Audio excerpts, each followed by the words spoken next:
আওয়ামী লীগ কিন্তু মরে যায়নি। আওয়ামী লীগ এই দেশকে, বাংলাদেশকে স্বাধীন করেছে। শেখ হাসিনা দেশ ছেড়ে ভারতে যাওয়ার আগে প্রধানমন্ত্রী পদ থেকে পদত্যাগ করেননি। তার ছেলে সজীব অজিত জয় আজ শনিবার বার্তা সংস্থা রয়টার্সকে এসব কথা বলেছেন। তিনি শেখ হাসিনার তথ্য প্রযুক্তি উপদেষ্টা ছিলেন। ওয়াশিংটন থেকে রয়টার্সকে সজীব অজিত আরও বলেন, আমার মা আনুষ্ঠানিকভাবে কখনোই পদত্যাগ করেননি। তিনি সময় পাননি। তিনি একটি বক্তব্য দেওয়া ও পদত্যাগপত্র জমা দেওয়ার পরিকল্পনা করেছিলেন, কিন্তু ততক্ষণে বিক্ষোভকারীরা প্রধানমন্ত্রীর বাসভবনের দিকে মিছিল নিয়ে আসতে শুরু করে, তাই সময় ছিল না। আমার মা নিজের ব্যাগ পর্যন্ত গোছাতে পারেননি। সংবিধান অনুযায়ী তিনি এখনও বাংলাদেশের প্রধানমন্ত্রী। জয় আরও বলেন, তিনি রাষ্ট্রপতি, সশস্ত্র বাহিনীর প্রধান ও বিরোধী দলীয় রাজনীতিবিদদের সঙ্গে আলোচনা করে সংসদ ভেঙে দিয়েছেন। প্রধানমন্ত্রীর আনুষ্ঠানিক পদত্যাগ ছাড়া অন্তর্বর্তী সরকারের গঠন আদালতে চ্যালেঞ্জের মুখে পড়তে পারে। শেখ হাসিনার আওয়ামী লীগ পরবর্তী নির্বাচনে অংশ নেবে বলে জানান জয়। তিনি বলেন, 3 মাসের মধ্যে এই নির্বাচন হতে হবে। সজীব অজিত জয় আরও বলেন, আমি নিশ্চিত আওয়ামী লীগ ক্ষমতায় আসবে। যদি তা না হয় আমরা বিরোধী দল হব। দুটির যে কোনোটিই ভালো। বিএনপির চেয়ারপারসন খালেদা জিয়ার সাম্প্রতিক বক্তব্যকে উৎসাহব্যঞ্জক বলেছেন তিনি বলেন, খালেদা জিয়া তার বক্তব্যে অতীতকে না টানার কথা বলেছেন। এটা শুনে আমি খুব খুশি হয়েছি। আসুন আমরা অতীতকে ভুলে যাই, প্রতিশোধের রাজনীতি পরিহার করি। আমরা একসঙ্গে কাজ করতে যাচ্ছি, তা ঐক্য সরকার হোক বা অন্য কিছু হোক। সজীব অজিত বলেন, বাংলাদেশে গণতান্ত্রিক নির্বাচনের আয়োজন ও গণতন্ত্র পুনরুদ্ধার করতে তিনি বিএনপির সঙ্গে কাজ করতে ইচ্ছুক ছিলেন।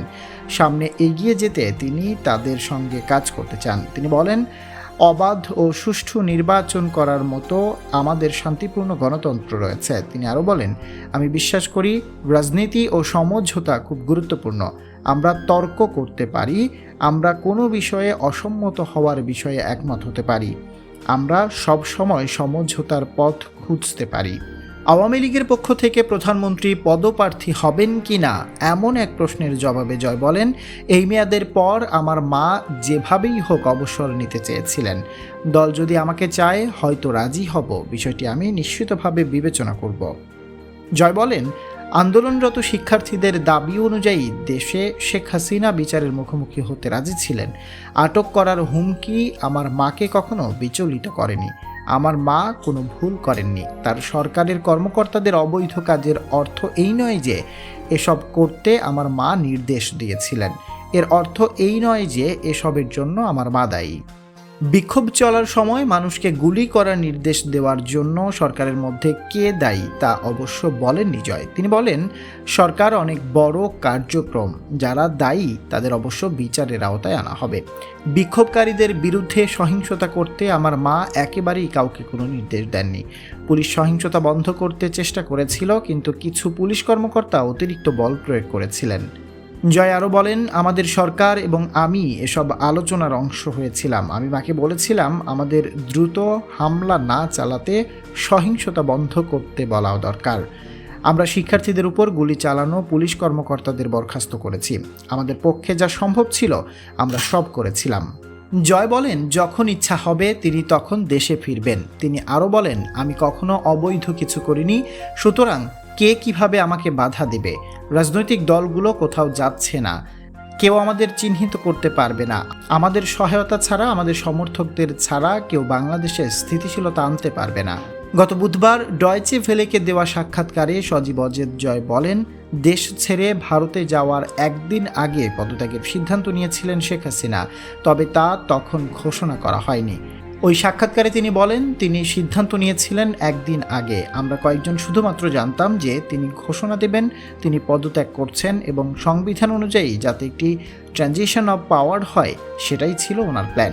তবে যখন তারা ওই গণভবনের দিকে মার্চ করা শুরু করলো, তখন আমরা ভয়ে বললাম যে আর সময় নেই, তোমার এখনই বেরিয়ে যেতে হবে। আওয়ামী লীগের নেতৃত্ব প্রসঙ্গে এক প্রশ্নের জবাবে ডয়চে ভেলেকে দেওয়া ওই সাক্ষাৎকারে সজীব অজিত বলেন, বর্তমানে তার রাজনীতিতে আসার কোনো পরিকল্পনা নেই। পরদিন বৃহস্পতিবার ভারতীয় বার্তা সংস্থা পিটিআইকে দেওয়া এক সাক্ষাৎকারে সজীব অজিত জয় বলেন, বাংলাদেশে গণতন্ত্র পুনঃপ্রতিষ্ঠিত হলে শেখ হাসিনা আবার দেশে ফিরবেন। তিনি বলেন, শেখ হাসিনা অবশ্যই বাংলাদেশে ফিরে আসবেন, তবে সক্রিয় রাজনীতিক হিসেবে ফিরবেন কিনা সে বিষয়ে সিদ্ধান্ত হয়নি। গত সোমবার বিবিসি ওয়ার্ল্ডকে দেওয়া এক সাক্ষাৎকারে জয় বলেছিলেন তার মা আর রাজনীতিতে ফিরবেন না। এর কারণ হিসেবে তিনি বলেন, কঠোর পরিশ্রমের পরও কিছু লোক তার বিরুদ্ধে দাঁড়িয়ে যাওয়ায় তিনি এতটাই হতাশ। এই দিনের সাক্ষাৎকারে জয় বলেন, গত রোববার থেকেই তিনি পদত্যাগের কথা ভাবছিলেন। সোমবার বিবিসিকে দেওয়া ওই সাক্ষাৎকারে কঠোরভাবে বিক্ষোভ দমনের অভিযোগ অস্বীকার করেন জয়। তিনি বলেন, 4 আগস্ট 13 জন পুলিশকে পিটিয়ে হত্যা করা হয়েছে। কাজেই উশৃঙ্খল জনতা যখন মানুষকে পিটিয়ে হত্যা করে তখন পুলিশ কি করবে বলে আপনি প্রত্যাশা করেন? এর আগে বুধবার শেখ হাসিনার যুক্তরাজ্যে আশ্রয় চাওয়া প্রসঙ্গে এনডিটিভিকে জয় জানিয়েছিলেন, তার আশ্রয় চাওয়ার খবর সঠিক নয়। তিনি কোথাও আশ্রয়ের জন্য অনুরোধ করেননি। শেখ হাসিনার যুক্তরাষ্ট্রের ভিসা বাতিল হয়েছে কিনা সে বিষয়ে প্রশ্নের জবাবে সজীব ওয়াজেদ বলেন, যুক্তরাষ্ট্রের সঙ্গে এ ধরনের কোনো আলোচনা হয়নি। 1 মাসের বেশি সময় ধরে চলা আন্দোলন, বিক্ষোভ, সংঘাত ও সহিংসতার মুখে গত সোমবার 5 আগস্ট দেশ ছেড়ে ভারতে আশ্রয় নেন শেখ হাসিনা। সঙ্গে ছিলেন বোন শেখ রেহানা। এতদিন পর্যন্ত তিনি পদত্যাগ করে দেশ ছেড়েছেন বলে বিভিন্ন সংবাদ মাধ্যমের খবরে জানা গিয়েছিল। আপনি যদি এ পর্যন্ত আমাদের ভিডিওটি দেখে থাকেন তাহলে লাইক, শেয়ার দিয়ে আমাদের সাথেই থাকুন।